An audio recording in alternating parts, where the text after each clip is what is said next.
Assalamualaikum warahmatullahi wabarakatuh. Kami dari Kumpulan 5 ingin membentangkan tajuk berkenaan dengan Silat Melaka sebagai gelanggang kepelbagaian etika dan peradaban dalam masyarakat. Ahli kumpulan kami terdiri daripada saya, Saladin Ahmad bin Karim, Ahmad Usni bin Syariat, Muhammad Ashraf bin Harun, Nur Razati binti Muhammad Jamal, Muhammad Izwan bin Sa'ad. Pengenalan kepada Silat Melaka. Kesultanan Melayu Melaka cukup terkenal pada satu ketika dahulu dan merupakan sebagai pusat perdagangan antarabangsa pada pertengahan abad ke-15 Masihi. Silat Melaka merupakan tempat yang strategi pada waktu itu kerana terletak di pertengahan laluan perdagangan antara timur dan barat. Pelabuhannya juga terlindung daripada ancaman tiupan angin monsun barat daya dan timur. Kerajaan Melaka juga mempunyai sistem dan pengurusan yang tersusun sendiri dalam mengendalikan pelabuhannya.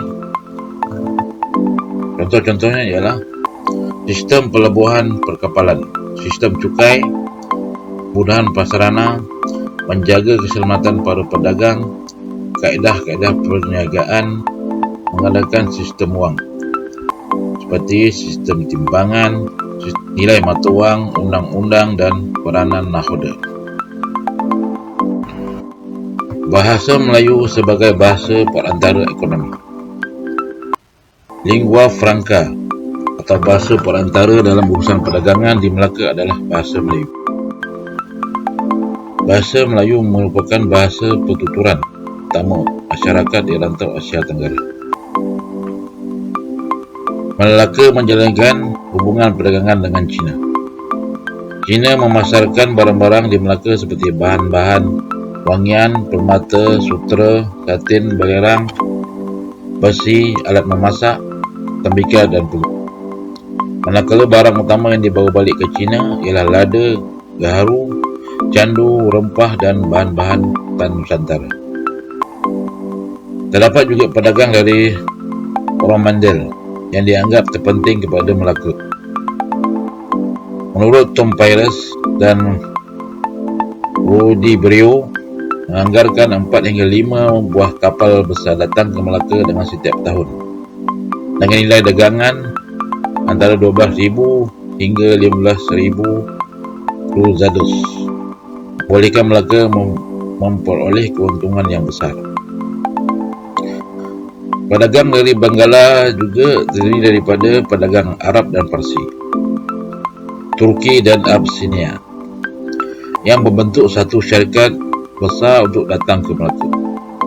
Antara barang yang dibawa oleh mereka ialah barang-barang makanan, beras, gula, daging kering, kain India dan sayur-sayuran kering.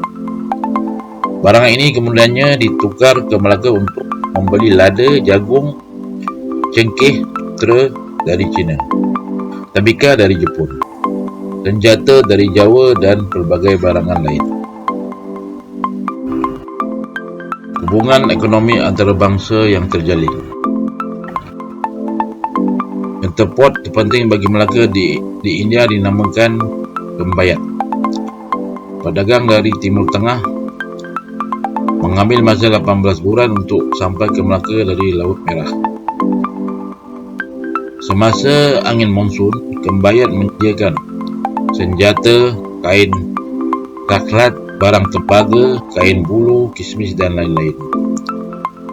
Para pedagang dari pelabuhan Diu, Rande, Surat dan Daman jadi perantara untuk memperdagangkan barang-barang dari pelabuhan Arab seperti Iskandariah, Mekah, Hormuz, Aden dan Jeddah. Mereka kemudiannya membeli berbagai-bagai jenis rempah, jagung dan emas dari Nusantara yang terdapat di Melaka, selain membawa balik barangan dari timur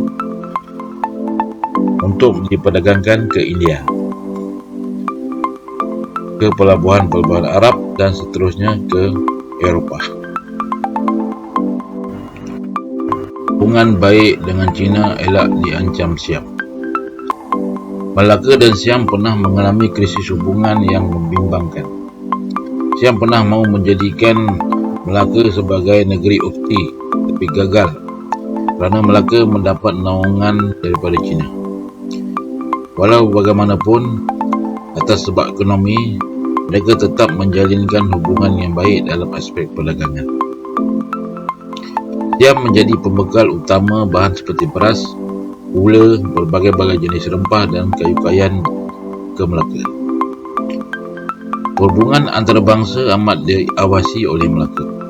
Contohnya, hubungan Melaka dengan pulau-pulau Jepun amat baik di antara tahun 1460-an hingga 1480-an.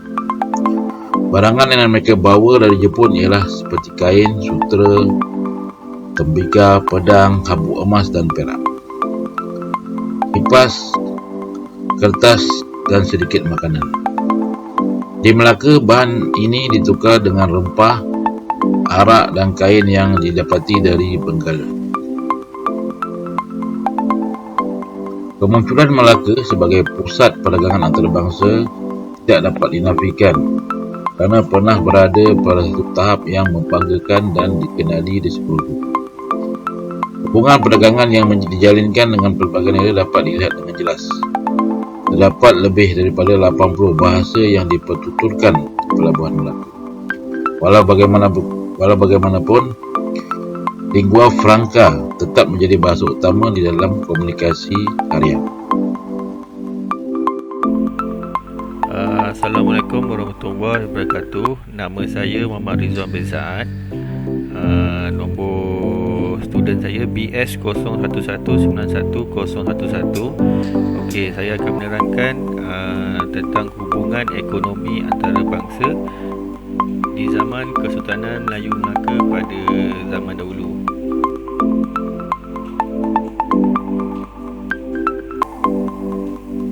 Seperti yang kita tahu, Melaka yang menjadi terkenal di pelosok dunia. Perdagangan telah menjadi nadi yang mewujudkan kemakmuran ekonomi kepada kerajaan Melaka. Dengan kedudukan Melaka yang menguasai seluruh kawasan laluan perdagangan di Selat Melaka, selain menjadi kuasa politik, ia telah menjadi kuasa ekonomi terbesar di Nusantara. Para pedagang dari seluruh dunia termasuk Arab, Parsi, India, China dan alam Melayu telah mengunjungi Melaka dan menjadikannya sebagai pusat pertukaran barang-barang dagangan. Baiklah, faktor utama pedagang datang ke Melaka ialah yang pertama, kedudukan strategik Melaka yang menguasai laluan, kekayaan bumi semenanjung tanah Melayu dengan emas yang sudah terkenal sejak zaman dahulu, sebuah pelabuhan yang terkaya dengan ramainya pedagang-pedagang berjual beli secara borong dan banyaknya perkhidmatan perkapalan yang datang dari seluruh dunia. Okeylah, baik. Oleh itu, poin pertama, kedudukan strategik Melaka yang menguasai laluan perdagangan tersibuk di dunia, iaitu Selat Melaka telah menjadikan Melaka sebagai sebuah pusat perdagangan yang tersibuk dan terpenting di dunia dewasa ini. Selat Melaka yang sempit, dalam dan keadaan politik yang aman menjadi nadi ekonomi dunia kerana ia terletak di antara dua pusat tamadun manusia, China di timur dan India di barat.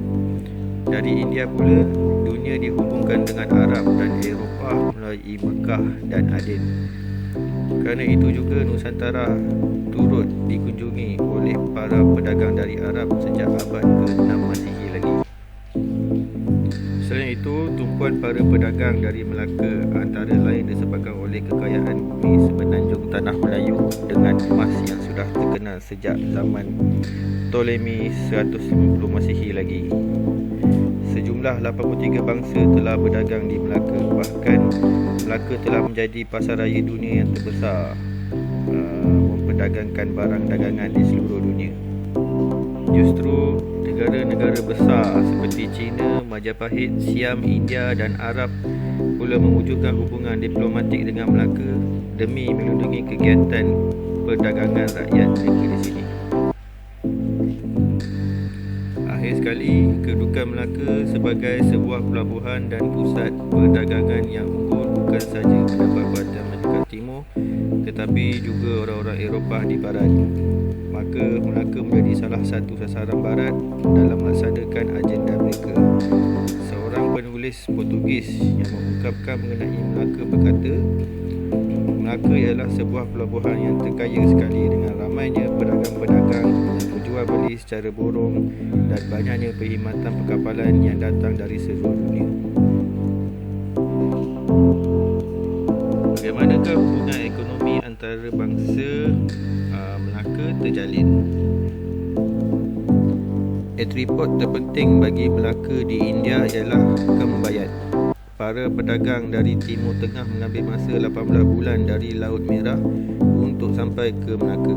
Semasa angin monsun, mereka bertunggu di Kembayat dengan menyediakan senjata, kain bulu, kain sangkat, barang tembaga, kismis dan pelbagai barangan lain.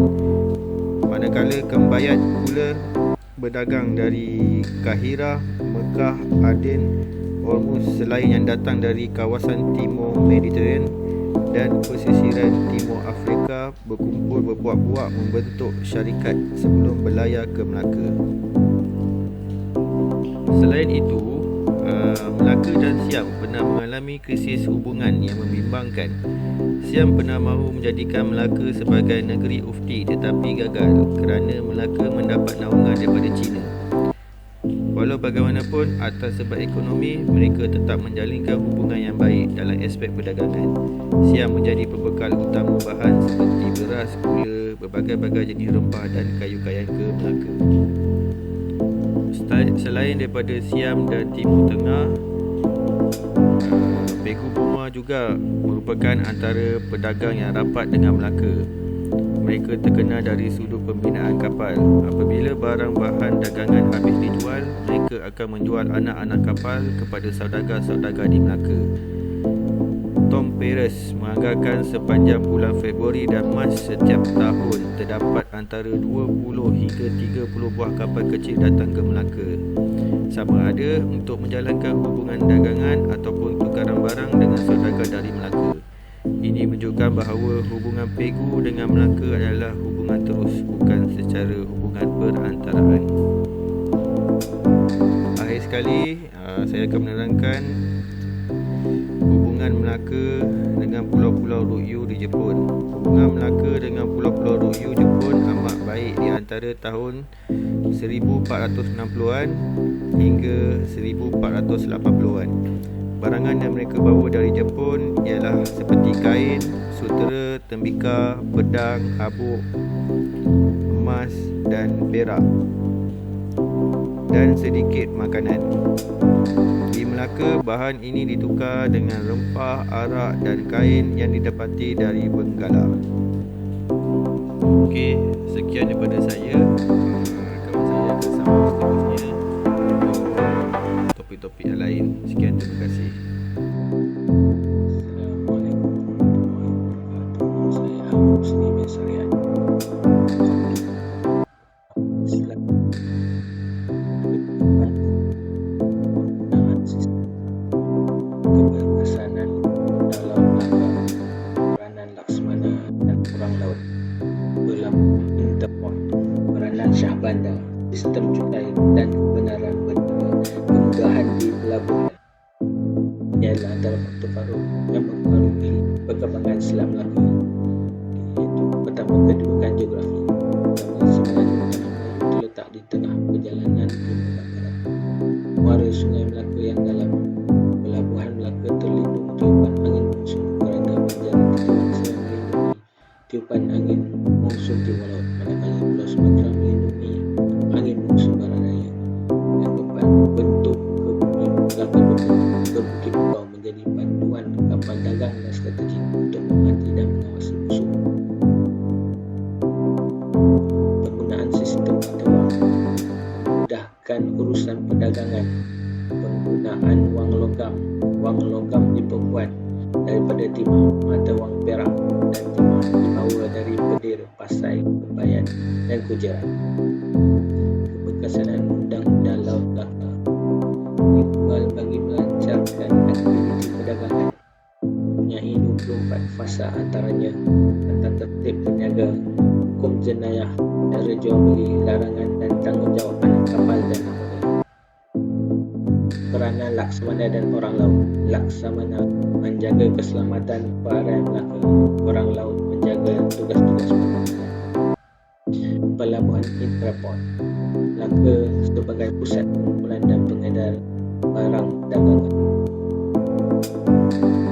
Peranan Syah Bandar menguruskan pasar dan gudang, menjadi hakim di pelabuhan, menjaga keselamatan dan kebajikan pedagang, menguasakan peraturan keluar masuk kapal, memeriksa alat timbang ikan dan mata wang, menguruskan cukai. Sistem cukai dan kebenaran peniaga. Terdapat dua sistem cukai, iaitu cukai rasmi iaitu kutipan, cukai tidak rasmi dalam bentuk hadiah. Cukai dikenakan mengikut kawasan. Pedagang dari Sri Lanka, India dikenakan cukai 6%. Pedagang dari China, Maluku, Jawa memberi hadiah. Pedagang dari Kepulauan Melayu dikenakan cukai 3%. Kemudahan di Pelabuhan Melaka. Banyak kemudahan menarik yang diberikan oleh Kerajaan Melaka kepada pedagang-pedagang dan pedagang kebatu. Antaranya tempat penginapan, tempat menjalankan perniagaan, gudang simpanan barang-barang perniagaan disediakan, kemudahan tempat membaiki kapal, sistem kemudahan sukat dan timbang, sumber makanan mudah diperoleh. Sekian, terima kasih.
dan salam sejahtera. Nama saya Nurizati binti Muhammad Jamal, nombor matrik BS 01191012 dari Fakulti Kejuruteraan Elektrik.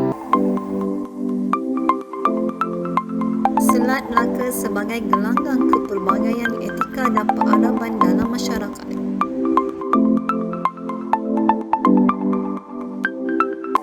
Kesan kedatangan pedagang di Melaka.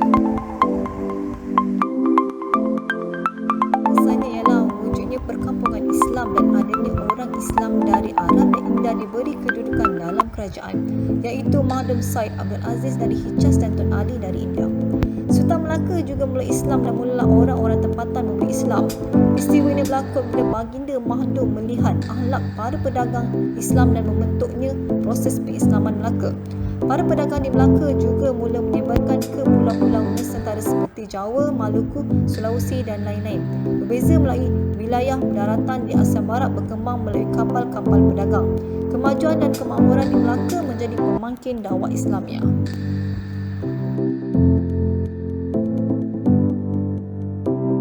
Kesimpulannya ialah Selat Melaka menjadi punca Melaka menjadi pusat dakwah dan etika. Melaka merupakan pelabuhan antarabangsa yang menjadi pusat perkumpulan para pedagang dari seluruh dunia. Wujudnya hubungannya perdagangan di antara pelbagai negara dari seluruh dunia. Pertuturan bahasa sebanyak 80 bahasa dipertuturkan di Melaka.